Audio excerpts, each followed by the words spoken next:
Believe in God, some don't. If you'd ask me, I wouldn't say God doesn't exist, but it would be better if He exists. So, having said this, the topic for today, what I'm going to discuss is about Greek gods, specifically the origin of them. Initially, as per Greek mythology, there was nothing, just void. And at first, Eros came. Eros is, you must have heard this term, Eros, it's love. So, as per them, love came first, and then there was Mother Earth, Gaia, and then Uranus, is the sky. So initially there was nothing, just these three beings. And there are a few other things like night and all mix. So they came together. They could take human forms. So they came together, Uranus and Gaia, and they had kids called Titans. There were 12 Titans. They were the initial gods on this earth. So you must have seen some guy carrying a world on his back. So that one is Atlas. He's a Titan who was punished later. And then there was Kronos. He's the god of time. So next time Uranus and Gaia met, they had some ugly kids, Cyclops, the one-eyed ones. And then the third time they met, they had another set of kids who had 100 hands and more than 100 eyes. So the Uranus, the dad, he didn't like them, and then he put them in some dungeon that's called Tartarus, that's deep inside the ocean.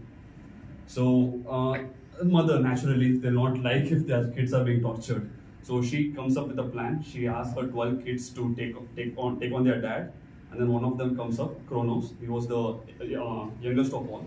He comes, he kills their dad, and he becomes the king. So the Titan Kronos is the king of gods, and he rules all of this. Long back, he was ruling.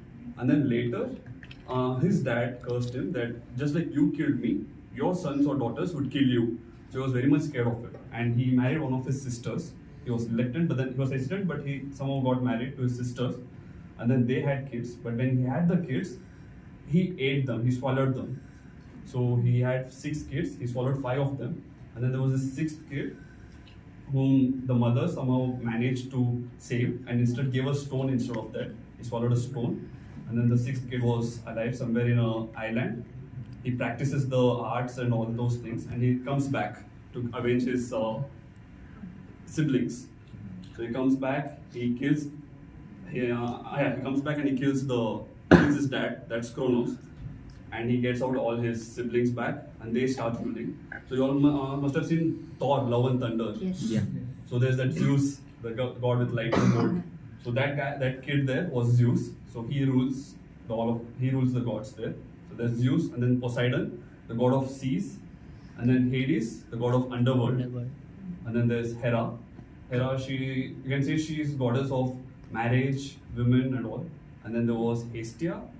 She would say goddess of homeliness. And then there was Demeter. She would take care of agriculture. So these are the main 6 gods. And one similarity you can see is even in Indian mythology, there are the main 6 gods, 3 males and 3 females. And if you go on, there could be a lot of similarities between our culture and the Greek mythological cultures when it comes to gods. That's it, guys.